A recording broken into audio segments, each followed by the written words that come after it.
Hi, everybody. I'm Dr. Duke. Welcome to The Takeaway. Back again with Alex Newman. Alex, welcome to the show. It is good to see you again. Great to be with you. Thanks, Duke. Very interested in your article this week. It's not on the elementary, middle, high school problem. It's on the college problem. And this is a subject dear to me. As a 25-year university professor, I know what you're talking about here is much worse than even it seems. Talk about what's going on at Kutztown University in Pennsylvania and how a professor is leveraging her politics by offering her kids extra credit in the classroom. Yeah, so this was pretty incredible. Actually, this, a lot of times I know they do this, but they don't leave evidence. And this time, the university professor, for whatever reason, in the Sociology and Anthropology Department, which is, one of the most liberal, lefty, nutty colleges on most universities, sent out an email to the students saying, hey, here's an extra credit opportunity. All you have to do is go attend a rally protesting Trump's tax plan. And then they gave a few reasons why the Trump's tax plan was not supported by the rally was being organized by, I think, the Association of College and University Professors of Pennsylvania, and they didn't like the tax plan, and so they wanted their students to come out and protest. And in this case, they actually offered extra credit if the students would go and attend the rally and protest. So. This might be shocking, I think, to a lot of people who read your articles, who watch our programming, but it is really much, much, much more widespread than people know. Look at it this way. 49 of every campus guest speakers out of 50 is liberal. The overwhelming majority of commencement speakers are liberal. There are so few outside conservative voices on college campuses, very few Republican voices, very almost no Christian voices that make appearances and give talks and give speeches on college campuses. They're not welcome. We've seen in the media what happens at the elite universities when a conservative like Ben Shapiro does show up. Hundreds of thousands of dollars have to be spent in security. You have all of the university druthering back and forth about whether they'll allow the conservative speaker to speak. All it takes is one progressive student group, and there are dozens at these universities. All it takes is one progressive student group to scream violence or racism, and the whole thing gets shut down. So what we have here at Kutztown in Pennsylvania is a professor in the Sociology and Anthropology Department who gives her kids extra credit to go protest Trump and Republicans and the tax plan. But this is happening day in and day out on campuses. The entire ethos and structure of the university is hard left. And so the teachers all across different departments are sending kids to these lectures on campus every day, and they're engaging in this kind of political activism every day. It is a much worse circumstance. It's amazing that when something like this gets in the news, Alex, there are so many people who are surprised that it's going on. Yeah, absolutely. You're right. It is surprising that it's surprising. And in the book Crimes of the Educators that I wrote with Dr. Blumenfeld, we show that, this is a systemic problem. The whole system today, ever since it was hijacked by John Dewey and his Rockefeller backers, has literally been geared to changing America religiously, politically, educationally, culturally. And John Dewey was pretty open about it. He wanted a communist, a socialist America with no private property rights, the destruction of the family, the destruction of Christianity. He wanted hard left indoctrination in all the schools.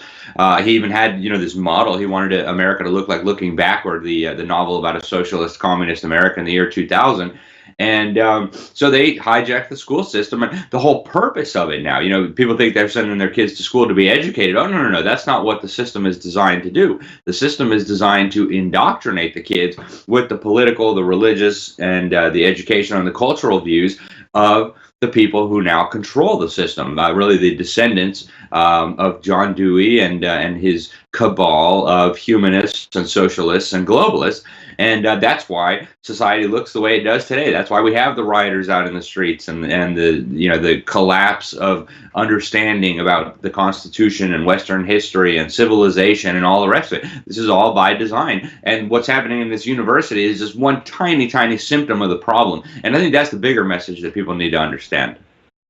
Yeah, a few years ago at my university here in Wisconsin, we had an actual criminal justice professor who was using actual class time to compel his students to sign an anti-Scott Walker protest petition. So we actually had a professor in the classroom using class time on a university campus, compelling students who were dependent upon the grades he gave them, demanding that they sign, pretending to let them have a choice. But the coercion was there, right? You're in my class, I give you a grade, you have the right to sign or not sign this petition protesting Governor Scott Walker. Well, you guess what most of the kids did? They signed it. And nothing really meaningful happened to him either. I mean, there was a reprimand, tenure remained in place, and we go on with our merry way. I promise you this. If I were doing that kind of activism in my classrooms, if I were forcing conservative college kids to sign anti-Obama petitions, my tenure there would be a defunct thing. And I call this, Alex, the tyranny of the present. The real problem with middle America, those of us who are conservative or Christian, Republican, we're outraged. The people I meet across the country, they're outraged by what's going on in universities, but only to the degree that when something hits the news, they get mad. Oh, this university shut down speech. This university disinvited this Christian speaker. And the anger flares up. We'll write some comments to conservative websites about how horrible this is, and that's the end of it. I call it the tyranny of the present, Alex, because we don't see how all of these things are connected. You mentioned John Dewey going back 100 years. You mentioned that we couldn't have gotten to here. The reason we're having Antifa on college campuses, the reason Black Lives Matter is hijacking discourses on college campuses, the reasons you're getting these violent, intolerant protests now against free speech, free association. I don't know if you saw it in the news just the other day.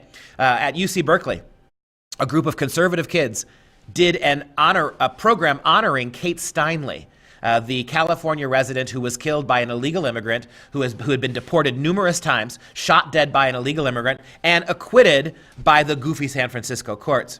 And the University of California, Berkeley students destroyed the monument to Kate Steinle. They ripped her picture up. They started screaming nasty things at those Republicans on campus who sought to honor the memory of Kate Steinle, called her racist, bigoted. This is what's happening on college campuses, and it's the tyranny of the present in the sense that all we're focused on is what's happening now. And if we fail to recognize how all of this is one step in a chain that goes back 150 years, if we don't realize that, then we won't recognize where that chain is leading. You mentioned the dream of of American communism by the year 2000. Didn't quite make it, but they're getting close. Imagine where the country will be in 2050 if we as a culture don't realize that the universities, places that are supposed to be devoted to education and freedom of ideas, are being completely hijacked by a radical progressive mindset.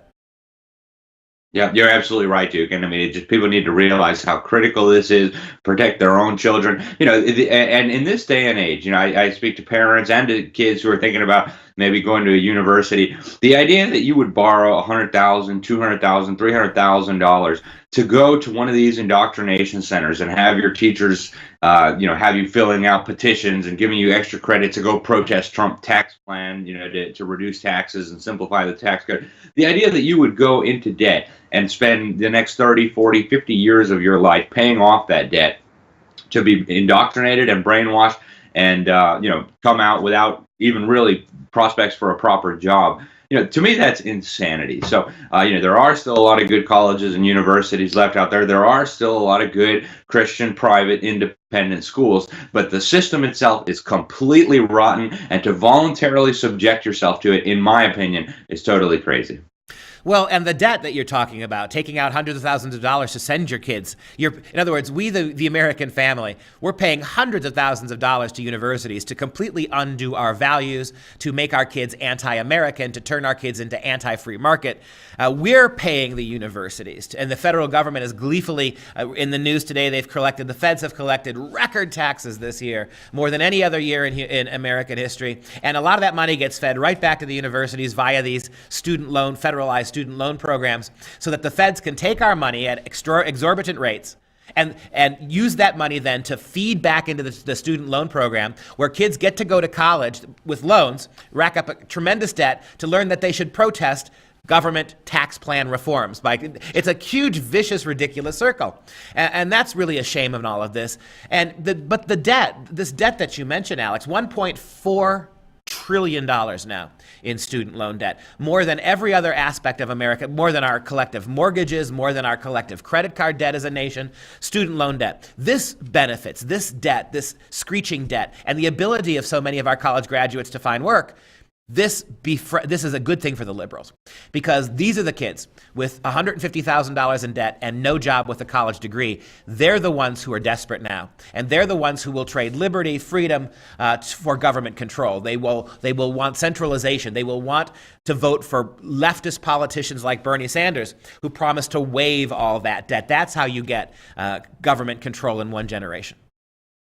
That's exactly right. And, that's where this is all leading. You're graduating all these people with degrees in women's studies, ethnic studies, all this silly, absurd stuff with all this debt, no prospect for a real job. I mean, robots are taking a lot of the real jobs. And, these people are going to be, just like you said, Duke, absolutely desperate. And they become vulnerable then to these demagogues who come along and say, oh, the reason why you have all this debt and you don't have a job is because you're being oppressed by, pick your boogeyman, patriarchy, white supremacy, Christianity, rich people, oil magnates, right? Pick your boogeyman du jour, and then these people get whipped up into a frenzy.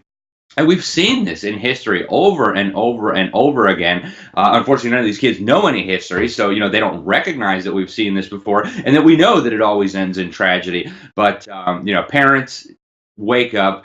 Do not allow your children to be subjected to this idiocy. At least don't subsidize it. And, as I said, there is still a lot of good educational institutions out there, but you really have to do your homework. Don't send your kids to whatever Kutztown University in Pennsylvania.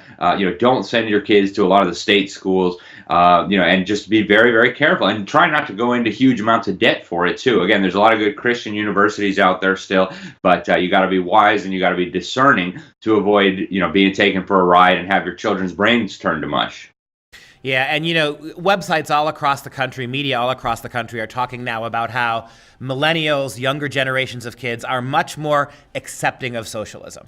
That's not because socialism is suddenly a good idea now, or that the virtues of socialism have suddenly been discovered. It's because kids are getting a one-sided narrative from kindergarten through college about how wonderful socialism is and how evil capitalism is. It's that simple. It's that simple. It's that simple to completely transform a republic into a centralized socialist state. Just let kids believe that socialism hasn't killed anybody, despite the hundreds of millions it has murdered. Let them believe that socialism is fairness and capitalism is injustice. And in a few generations, you don't have to worry about the ballot box at all. Alex, thank you so much for being here today. Look forward to your next article, and we'll see you next week on The Takeaway. If you enjoyed that video, I encourage you to join our Patriot Club at FreedomProject.com. We have some wonderful gifts and perks for your membership. I'm Dr. Duke. Thanks for watching.